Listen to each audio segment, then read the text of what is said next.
Hey, I'm Nick DiMatteo, and welcome to week 220 and video episode number 46 of Music is Not a Genre. Each week I take a release from my collection, I discuss it, I give you my take on it, I throw in some interesting info, and I connect it to my music, and other things in the world. If you like this podcast or my other podcast, Music is Everything, or any of the live or recorded music on this channel, please take a moment to subscribe and ding that bell so you get notifications when I post new videos, which is pretty much every single week. And or if you know someone who you think is as much a music obsessive as I am and has eclectic tastes and really just like to dive deep into music, please share this channel with them, share this video with them or any of the videos that you see, and ask them to join the family. Better yet, if any of you love what you've been getting from this channel, from my lovely face, and want more, I am now on Patreon. Up at the top right on my banner, you see MxG on Patreon. Music is Not a Genre on Patreon for as little as $5 a month and as much as whatever the heck you have in your wallet right now. You can get exclusive podcasts, exclusive performances, special edition podcasts, interview series that I am getting started with very soon. Performances that are related to the podcast in some way, some that are unrelated, some maybe even by request. Please take a moment to go check out that Patreon page. Thank you. And give me a second here. All right, clearing the throat, because this week, this topic is something I have been excited about the moment I decided to do it, and that is when a cover tune destroys the original. This is the covers versus originals challenge. And we're going to get to that challenge in the second half of this podcast.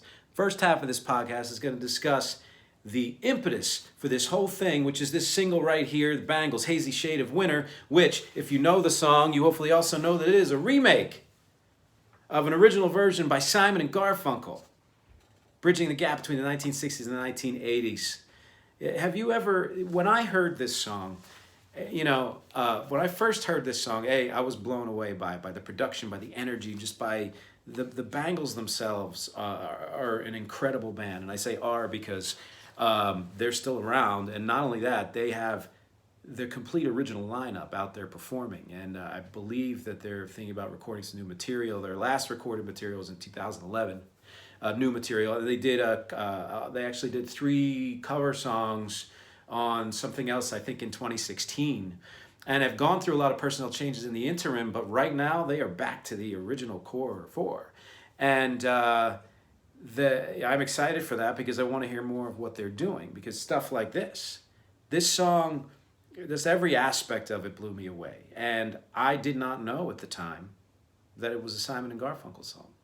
I think I might have had an inkling, but I really didn't know. Or I thought, this, might have been by somebody. And that to me is kind of the exactly what I'm going for here. There are cover tunes that are either as good as or better than the originals, or good in a different way, or however you want to put it. And that's part of the challenge we're going to get to later, so stick around. And this one, I think it's kind of it can be considered, no, I'm just going to say it. I like this version better. I think Simon and Garfunkel were awesome. And their major hits and even their other stuff that, are lesser known, incredible, absolutely incredible. You can't not say that they're incredible. But when you think of the top 10, 15, 20 Simon and Garfunkel songs, there's a good chance that this one's not in it because they had so many hits. They had so many great songs. Doesn't mean this wasn't a great song. If it wasn't a great song, they wouldn't have done the remake of it.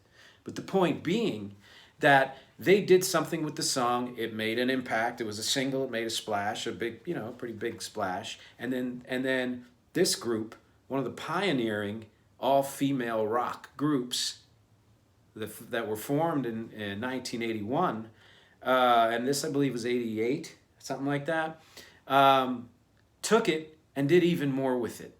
They found something in the song that was there, but not quite as, as fully developed.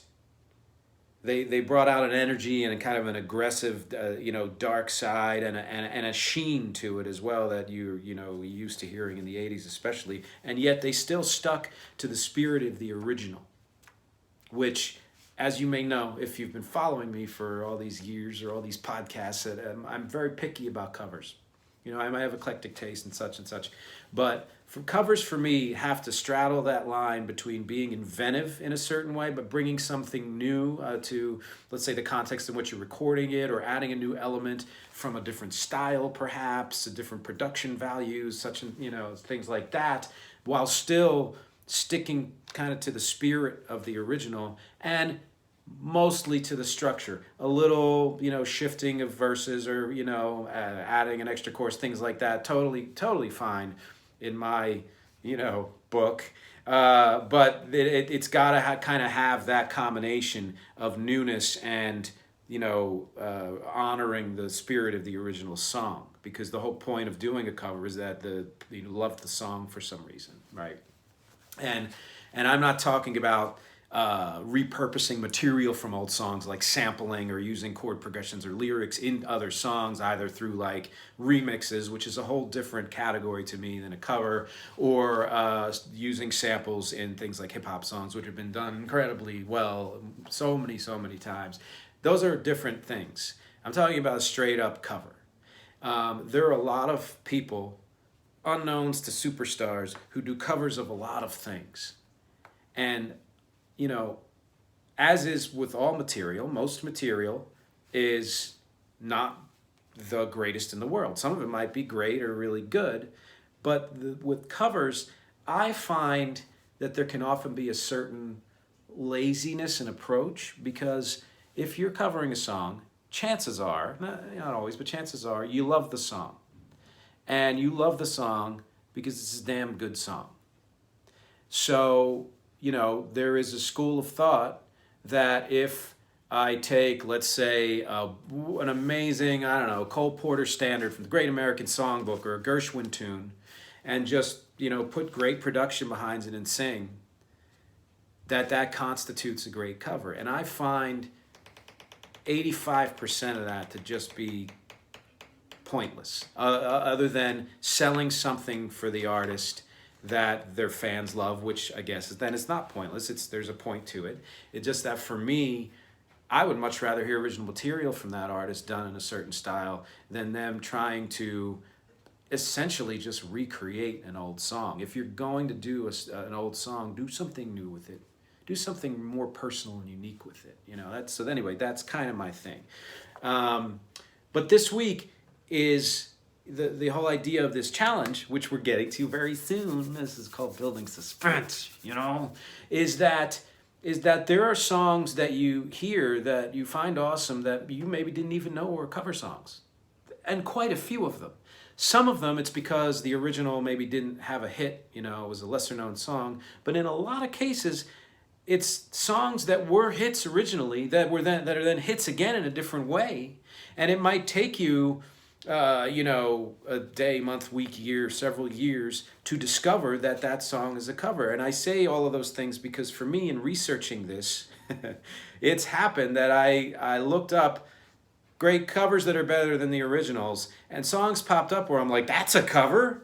I didn't know. It wasn't that many, but there were a few out there. And over the years, there have been quite a few where I was like, I didn't know that was a cover. And yet, at the same time, there are plenty of songs where I knew they were covers, but the artist did something just so cool and different and new with it, and again, still kind of kept that connection to the original, that in my opinion and in my heart, I liked it better. And like I said, with this is a perfect example. Now, I've done covers, not many, but quite a few, and I've been doing a little more lately because I like, to kind of put my money where my mouth is and honor old songs while bringing something new to them, right? And a great example of what I'm talking about, I think, is off of my band Wreck's latest EP, Syncope for the Weird. It's a Beatles song called I'll Be Back, which, again, similar to Simon and Garfunkel, only to the nth degree, they had so many hits. I don't think I don't know if you would list their top 50 songs, and I'll Be Back would be in it. And yet it was in its own way a hit, and, you know, in a lesser way a hit. And what happened was, I've always loved that song. I made a collection, a playlist of lesser known Beatles songs to listen to, you know, on my travels and everything like that. And at the time, my kids were really into Hamilton. And I was listening to my playlist, you know, and then I, you know, went to hang out with my kids, and they were playing the Hamilton soundtrack incessantly, and I loved the music. And there was a slower song on there that had a kind of groove element to it, and the beat behind it, I was like, oh my God, I could hear the I'll Be Back done kind of in this style with this beat.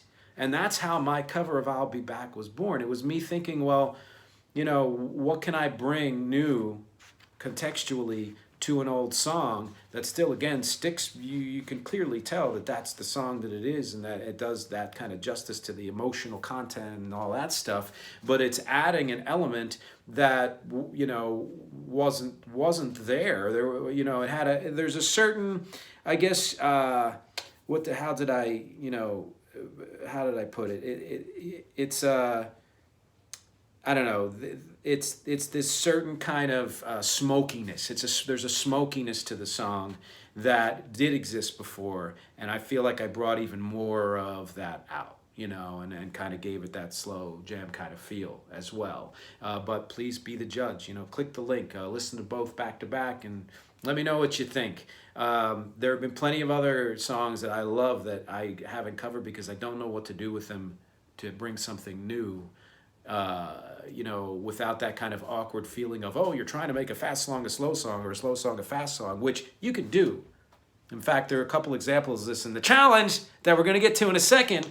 But I think that's, again, kind of an easy way out to say, we're going to take this jamming song and turn it into this, you know, acoustic or, you know, freaking ukulele version of it.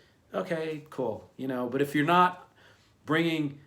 if you're not somehow sticking to what the original was in terms of the emotional content, I think then just write a new song. You know, just kind of set that aside, right? So I want to know what you think about all this. Do you like Hazy Shade of Winter, this version, better than the Simon and Garfunkel version? Do you like the Beatles' I'll Be Back better than mine, or vice versa? And now I really want to know what you think, because here comes the fun part. This is, take a look at this, a list of songs that I compiled through the last 50 years or so, 50, 60 years, that are covers of earlier hits. And I'm going to give you my opinions as to which I think are better. And I want you to write all this down, like word for word, because whatever I say, it's absolutely 100% law. It's not, that's, you know, that's a given if you're watching this. It's just 100% law. There can be no dispute. Or there can, and that's what I want to hear from you. So let's knock this out. We're going to start with the 1960s, and a real obvious one, the Beatles' Twist and Shout, except, if you know it is not the Beatles. It was done by the Isley Brothers, and their version has the extreme amount of similarities to the Isley Brothers, and it just is kind of more rocking, you know, out there version, except it wasn't an Isley Brothers song. It was a song co-written by Phil Medley of the Righteous Brothers. No, actually, I don't think that's true, but look it up. In the 50s, and given to a band called the Top Notes. They did a recording of it, didn't make a splash at all. Isley's heard it and said, we want to do this. And they had a hit. And then the Beatles did it, and over the years have had a much bigger hit with it. Now, in my book, I just listened to the entire Isley Brothers catalog, and I think they are absolutely amazing. I don't understand why more people don't talk about them. But I will say that for many, many reasons, not the least of which is Ferris Bueller, I got to give the tip of the hat to the Beatles version of Twist and Shout. Okay, but that's not always the case. There's a lesser-known Beatles song called I Call Your Name that was covered not long after by the Mamas and the Papas. And it's not a very well-known Beatles song, but it's a really good early Beatles song. The Mamas and the Papas reinvented it while, again, sticking to the spirit of the original. And I got to say, the Mamas and Papas did something different with it better with it, I think, in a way. And, you know, I'm going to tip the hat to them. Mr. Tambourine Man. You know that song? If you do, there's a really good chance you know the Byrds version, because it's an amazing version of a song that was written and recorded by Bob Dylan and was also a hit for Bob Dylan. And the thing about Bob Dylan is, for the vast majority of what he does, he wasn't necessarily actively looking to top the charts or anything. He just happens to be awesome at what he does, and created the songs in that kind of, you know, proto singer-songwriter mode that stand the test of time. But it's also why there have been many, many artists who have covered his material who've actually done better versions, in my mind. And in this case, Mr. Tambourine Man is one of them. I've listened to both, and look, I love that folk music, you know, and that was really what he was doing at the time. But the Byrds just kill it, you know, they kill it. Which is also true of Jimi Hendrix's version of All Along the Watchtower. You can't, listen, the fact that the original exists is the honor that it deserves. You know, it is, these covers wouldn't be as great as they are if the original itself wasn't great. But again, I gotta say, and I believe even Bob Dylan said at the time, that Jimi Hendrix just took this to another level. All right. And then one more, and I know everybody's going to agree with me on this, I think. The song Respect by Aretha Franklin, yes, but originally by Otis Redding. I mean, she took it into a whole different realm, and there's just no two ways about that. Which brings us to the 1970s. And two songs that originated in the 1960s that were re-recorded by big bands in the 70s. Again, the Beatles, Got to Get You Into My Life. One of my favorite songs of theirs. It's from that period that I love the most, their middle period. Although no period I don't love. And I heard many, many years ago the Earth, Wind & Fire version of this. And they reinvented it in a way that's just stupendous. Absolutely stupendous. Now, my personal taste is I still prefer the Beatles version. But these two are so different in their own way that this, I think, is one of those cases where it's an as good as. So I'm going to leave it at that. And you tell me if you disagree. I want to hear from you. You hear me? And then another one, Black Magic Woman. I can guarantee you, if anybody knows this song, most people are going to say, oh my God, Santana, you know, wrote a great song. Except that it was written by Peter Green and Fleetwood Mac before he left the band, and released like a couple years before that in the late 60s. And Santana, who has done a ton of covers and really just ripped them apart in amazing ways, took this song and turned it into the thing that it was always meant to be, in my mind. Sticking with the 1970s, and strictly in the 1970s, the song Blinded by the Light. No, not the new song by The Weeknd. I'm going to set that one aside for several reasons. This is a song by Bruce Springsteen. And it was a hit for Bruce Springsteen. Did its thing. And then Manfred Mann's Earth Band took it and made it even better. And look, you can't say that about a lot of Bruce Springsteen songs. I mean, when he does a song, he does it. Boom, that's the end. Story's been written, you know. Not in this case. There were years where I didn't even know that it wasn't originally a Manfred Mann's Earth Band song. So that's my take on that. Another one from a couple years later, What's So Funny About Peace, Love, and Understanding? I love Elvis Costello and his take on music and the way he writes, and how he can take things that are lyrically and you know, chordally complex and make them catchy. But this is not a song of his. This is a Nick Lowe song that he covered. I don't think I heard the Nick Lowe version until a couple decades after I heard Elvis Costello's version. And yeah, because I'm an Elvis Costello fan, I'm going to give it to Elvis Costello on this one. There are a lot of songs on covers I'm skipping over. A lot. Some of them because the criteria here is that it had to be a hit originally, is what I'm going with here. And that's why I've already made it to the 1980s, and this song, Hazy Shade of Winter, which we talked about. And for some of you, it might be an As Good As, or if you're of a certain era, you know, Simon and Garfunkel win the day. For me, there's just no, you know, I'm going to be performing this song with my partner in the future, and it's because of this version. It's just because of this version, all right? Then you have Soft Cell with its kind of two-song mashup, their original Tainted Love and Where Did Our Love Go. The whole tag ending of that song is a completely different song. It was originally done by the Supremes. This is a hard one for me because I like that kind of early 80s techno vibe, but because it was, and I like the surprise that that song creates, throwing that onto the end like that and connecting it to the, you know, the material of and the lyrical content of Tainted Love. But the Supremes version is the complete version, and it just has a, I don't know, I think tough call, but I'm going to give it to the Supremes on this one. But similar, very similar, in that same era, Naked Eyes did Always Something There to Remind Me. This is one of those ones where I had zero idea that it was a cover for a really long time. And it turns out this is a song, and I don't remember all the details, but it was a hit actually, I think 4 different times. But the biggest previous hit was Dionne Warwick's version. And man, they are so different. And there's a real cool kind of, you know, bit of an island vibe to Dionne Warwick's version that is kind of laid back, and, you know, she does great things with it. And this is a Burt Bacharach and Hal David song originally.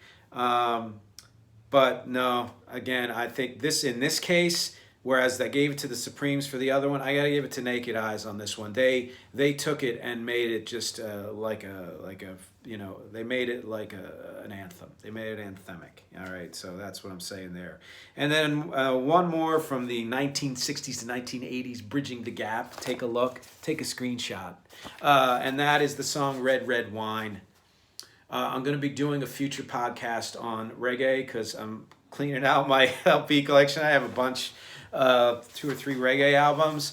And UB40, this British reggae band, who had a bunch of hits, a couple of which were covers. This is the case. I didn't know that this was a Neil Diamond song. And I listened to the Neil Diamond version, and again, he's like Simon and Garfunkel. He had way better hits than this. Good song. If it wasn't good, UB40 wouldn't have done it, but they took it, and I think, and kind of like with Hendrix and All Along the Watchtower, made it into what it was meant to be. But look, take several days or a week or whatever, listen to all versions of these, right? And you tell me. We're going to stick with the 1980s, but these are songs that were originated in the 1970s, and let me tell you, this is a huge list. I did not put all of them on here. But the 80s loved the 70s, and I think it's because it's great songs in the 70s, but production values and performance style changed so much between those 2 decades, more than many other decades, frankly, that that stuff was ripe for the picking. For example, a song like Funky Town by Lips Incorporated was redone by the, I think, Australian band Pseudo Echo. And I knew both versions. I was a DJ at the time. I played both versions. And I got to say, this one isn't as good as, you know, maybe even slightly tipping it to Lips Incorporated. There's a real kind of a bright post-punk pop-iness to the Pseudo Echo version that I think bears repeated listening even all these decades later. But you really can't take it away from Lips Incorporated, because if you're talking about Funky Town, you need to be super funky, and you know, I think Lips kind of wins it on that. Same for the song Lean on Me. These are like sister songs, frankly. Bill Withers, the late great Bill Withers, one of his amazing hits in the 70s, Club Nouveau redid it, and that was a huge dance club hit. Huge. And I know because I played it so many times in all the dances and parties that I DJ'd.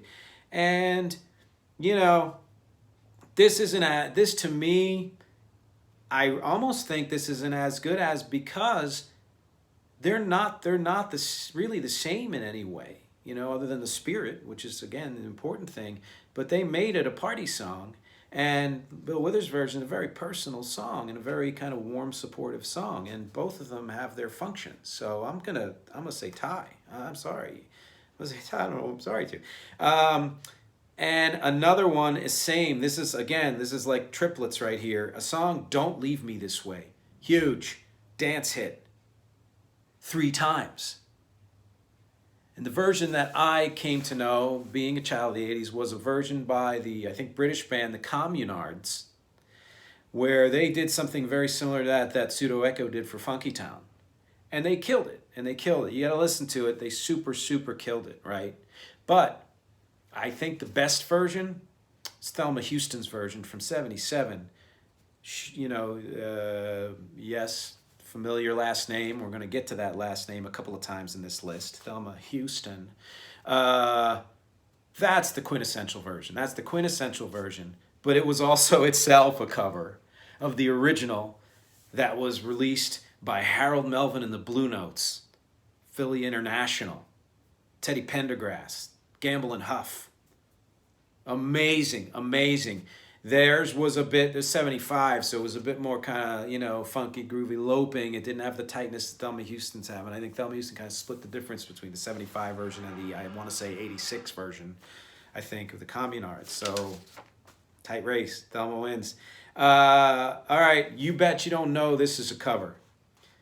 Girls Just Want to Have Fun, Cyndi Lauper. Owns that song. Owns it, hands down. Amazing performer and writer in her own right. This is a cover of a song by another guy from Philly, Robert Hazard, who was made famous, Robert Hazard, in the Heroes in the 80s for some hits. But he wrote and recorded this song in 1979. It was a minor hit, and it's got a post-punk sound that's freaking cool. But you can't, there's just no contest. Cyndi Lauper takes this one. I Love Rock and Roll. One of those songs, when I heard Joan Jett and the Blackhearts do it, I was like, oh, they wrote an awesome song. But they didn't. It was done by a not very well-known band of the 70s called The Arrows. Listen to both versions. They're both great. But Joan Jett, the Arrows version, thumps. It thumps the floor, right? Joan Jett's version rips the whole floor apart. So, yeah. And I think, and this is going to be a controversial one, same holds true for Higher Ground, right? Stevie Wonder's in my top, my rotating top 10 or 15 of greatest, artists of all time. And his version of Higher Ground is indisputably awesome. But when the Red Hot Chili Peppers did it, they gave it a fighting spirit that existed in the original but didn't quite come out, and they made it come out, and went on to a career, I'd say. Another one, didn't know it was a cover at the time. Come On Feel the Noise by Quiet Riot was originally a hit by Slade. I think it was a British band, I don't know. But I listened to both, and that kind of thumping, anthemic, Quiet Riot version, I think, is really where that song was meant to go, and it took time passing for it to get there. It's a close race, but I think Quiet Riot beats Slade. But here's one that's very similar to me, going back to the beginning of this 1970s list, and that is The Greatest Love of All. Whitney Houston has did reinvent many songs and made the best versions of them. George Benson is an amazing performer, but Whitney Houston turned this into a song for its time and beyond. So yeah, skipping to the 1990s, but a song from 1951, It's Oh So Quiet by Bjork, originally done by Betty Hutton. I got to tell you something about this. I never heard the Betty Hutton version. This is the song I was talking about, where I didn't know actually that it was a cover. I thought it was Bjork kind of riffing on that old style and whatever in terms of writing, and it was in terms of performing. I am super surprised to say that I like Betty Hutton's version better. And the thing is, it's not because I actually think Bjork's version, performance-wise, production-wise, is better, but Betty Hutton was like yelping and screaming. It's very similar to what Bjork did, but in 1951. And it was a B-side, so it wasn't a giant hit, but still, come on. Come on. And they stick away with the 1990s. Song from the 1960s, Frankie Valli, Can't Take My Eyes Off of You, was reinvented by Lauryn Hill. And I used to play this in coffee houses all the time. And it wasn't because of the Frankie Valli version. And there are a lot of Frankie Valli songs that I think are good. And if you listen to the originals and not the remakes that the stage show did, which really kind of suck a lot of the vibrancy out of them, you see how great those performances and songs were. But Lauryn Hill just made it into absolute coolness. It made you want to hear that song again and actually perform it, right? More in the 90s, but from the 1970s, band Cake, who was always one of my favorites because of their production values, and a lot of what I've done, there's some similarities between Wreck and Cake, and not just the one syllable. I Will Survive by Gloria Gaynor. What a song. What an incredible song, right? Cake did this kind of like, downbeat, cool version of it, kind of a remix feel to it. And you got to hand it to them for what they did because they brought some stuff out in it. But you got to give this one to Gloria Gaynor. You just have to because it's just so powerful and joyous, really. Another 70s song, Killing Me Softly, Roberta Flack. People should know more about Roberta Flack because her voice is incredible and the way she performed was incredible. The Fugees did a version of this that was that did it justice. And again, similar to what Lauryn Hill did with Can't Take My Eyes Off of You, really kind of brought a certain groove to it that was only hinted at in the original. I'm still going to give it to Roberta Flack, but I got to hand it to the Fugees for what they did. Nirvana did The Man Who Sold the World on Unplugged and ripped it to shreds. It's a David Bowie song originally. And this is tough for me because I love both of these artists. And I'm just going to leave this as an as good as because they have different, this is just a certain different kind of grit to each one. I'm going to leave it at that. But I want to know what you think. But back to Houston, Whitney, I Will Always Love You. Most people would say that was her song and her song alone. Back then especially. Now maybe not so much. Why? Because Dolly Parton's freaking amazing and everybody knows her. And you should hopefully know that she's not just this icon who has a certain kind of voice and look, but she's an amazing writer, and this was her song from the 70s, I think 75 maybe. And, the thing is, Dolly Parton herself said Whitney Houston did a better job with this. So, hands down, right? The actual creator said that, the same way that Bob Dylan said with Jimi Hendrix. So, you got it. Sticking with the 90s, but going to songs that were done in the 1980s, I'm going to just quickly say Jeff Buckley was an ethereal spirit with an amazing voice, and when he did Hallelujah, it was legendary, and it still is, and his version is why everybody else does the song. Leonard Cohen, amazing writer, wouldn't exist without him. This song has been redone countless times, and it's one of those songs where I'm like, no, bring something to it. The way Jeff Buckley did, then we can talk. Nothing Compares to You.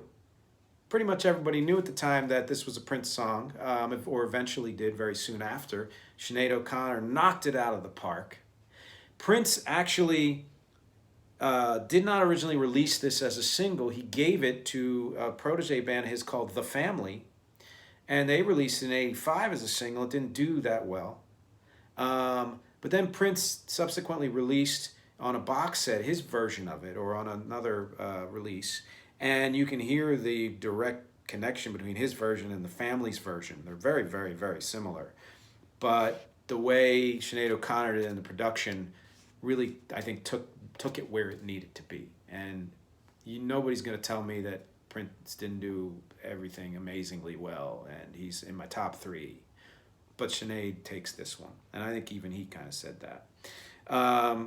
Jump into the 2000s, 2 more songs. I hope you enjoyed this marathon set. a surprise by a duo named Gary Jules and Michael Andrews, a song called Mad World. They made it so melancholy and so beautiful, and it was originally a kind of, post-punk techno pop Tears for Fears song, and I'm a huge Tears for Fears fan. And name any song of theirs, and I probably heard it and like it. I have, because I've listened to their whole catalog, but I probably like it. This one included. I think I'm gonna say as good as for this, because I had to go back and listen to their version after I heard the newer version, and they're just so very different. They're so different that it's hard to say one is better than the other, but that just shows how great the cover was, that it can live up to the original like that.